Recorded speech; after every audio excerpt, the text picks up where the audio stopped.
2 weeks away from the start of the NFL playoffs, so this isn't some halfway point if the playoffs started today. 5 teams in each conference have clinched playoff spots. This is real. The Broncos are currently the 1 seed in the AFC. Things are shaky. 5 of the other 6 teams in the playoff picture can still earn that top spot. Lee J. Douzable back with us here on HQ, taking us through each of the playoff potential wild card round matchups here. So let's start with some of them. And this is if the season ended today. Yep. The Broncos get the bye. The Patriots are the 2 seed. They get the Texans as the 7 seed. Ooh. But this is a Texans team. We asked Matt Ryan over the weekend, who's a dark horse in this conference? Texans by far. Without a doubt, they've played really good football down the stretch. Their defense has been good all year long, but the offense is starting to come alive now. They kind of took a step back this past Sunday versus the Raiders, who have really struggled on defense. That offense with C.J. Stroud did not look particularly well. Neither did the offensive line. So maybe that'll wake them up because they have a big game this week versus the L.A. Chargers, because they're still fighting potentially to be the AFC South winners, right? They got to catch the Jacksonville Jaguars, so that's a massive game. This will be an interesting game because when you look at the tackle position for the Patriots, they've had some struggles with injuries there, right? Now, we'll see if some of those guys get back by the time the playoffs come, but we know that the Texans have 2 of the better defensive ends in football. So that would be a matchup that I would really key in on, right? To see if those bookends could really get after Drake May and make him uncomfortable, because when he's had time in the pocket, he's cut up everybody this year. Yeah, and Tom Brady, by the way, won the Super Bowl in his 2nd NFL season. Can Drake May do it? I don't know. Maybe. That'd be Texans interesting. Are red hot if it becomes that. Speaking of rolling right now, the Jaguars have the lead in the AFC South. They're winners of 6 in a row. Jacksonville, in this scenario, would host Buffalo.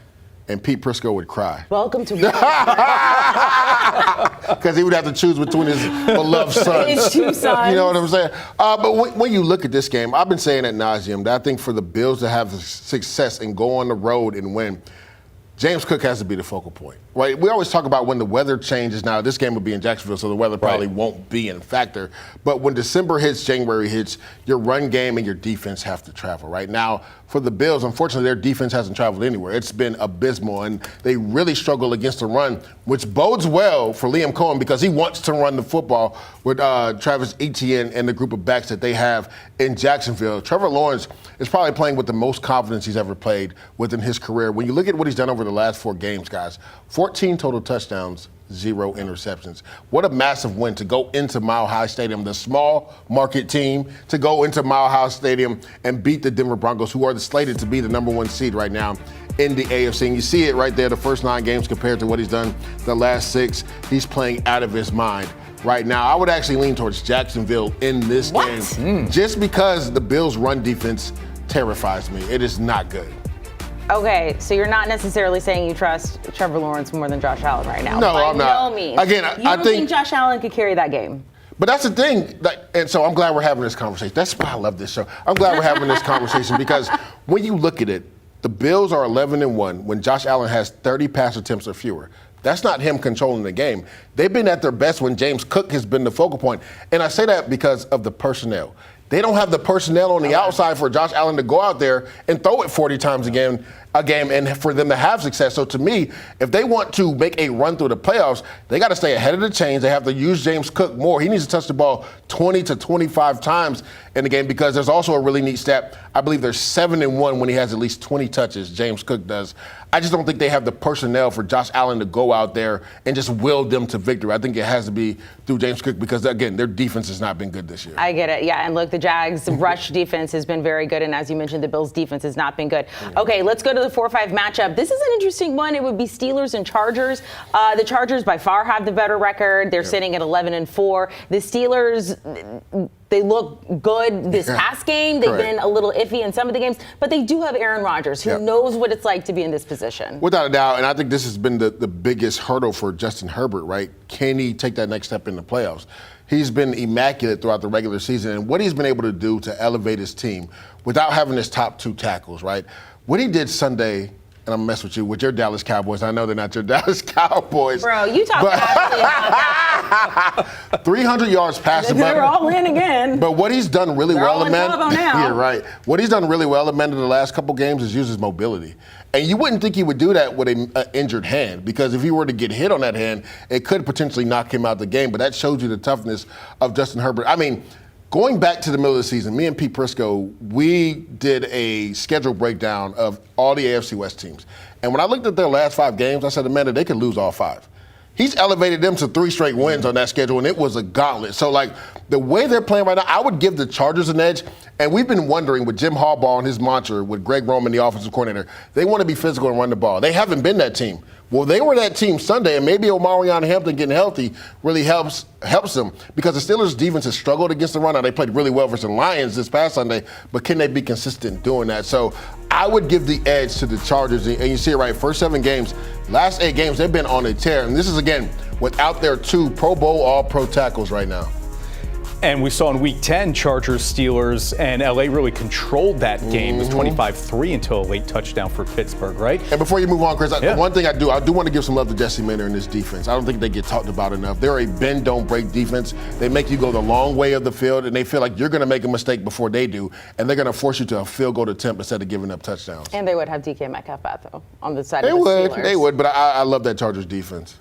All right, on to the NFC here. Again, we'll look at the current playoff picture if the playoffs started today. 5 of the 7 spots taken. Seeding still in play. Seahawks are currently the top dog going into Week 17. Monster win over the Rams to flip positioning there in the NFC. Okay, so let's go to what would be a phenomenal game right now. The Bears would face the Packers yet again. This is a game we saw 3 days ago. Correct. That went into overtime in a phenomenal way. There was an onside kick that was recovered. I mean, Caleb Williams, just that touchdown pass was phenomenal. They split the regular season record. They have to go back to Soldier Field.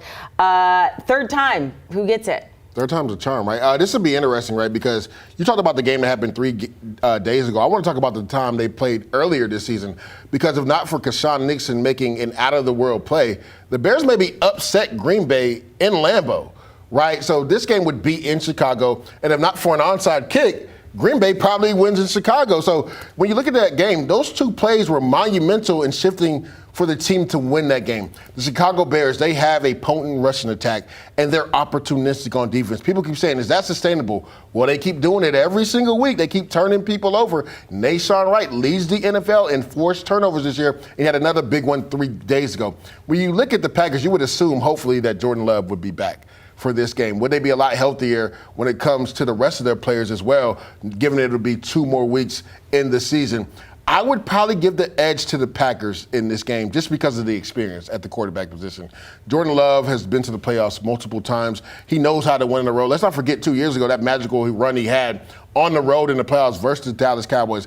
And if not for a couple throws, he probably upsets the San Francisco 49ers and gets to the Super Bowl. Correct, or a missed field goal. So I think the defense for the Green Bay is more consistent even without Micah Parsons.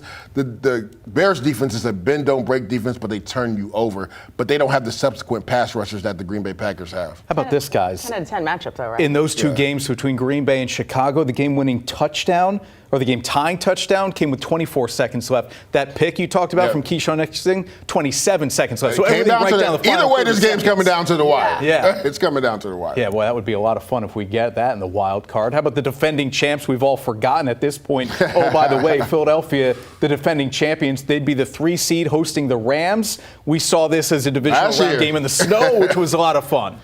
And it's crazy to think because for the longest, we just assumed the Rams were going to be the number 1 seed. And now they could be traveling against the defending world champs on the road in the wild card. I mean, NFL life comes at you fast, doesn't it?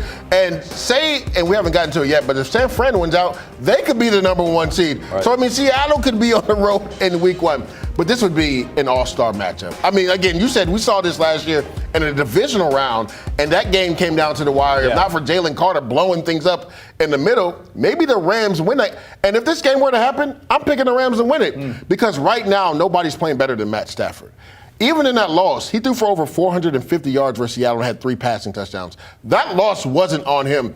I think Chris Shula and that defense will get it together.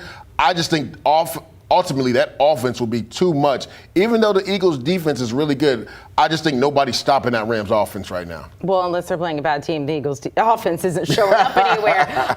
This would be a really interesting one, a 4-5 seed with the Panthers hosting the 49ers. Funny, right? I mean, this is something that I don't think anybody would have seen coming.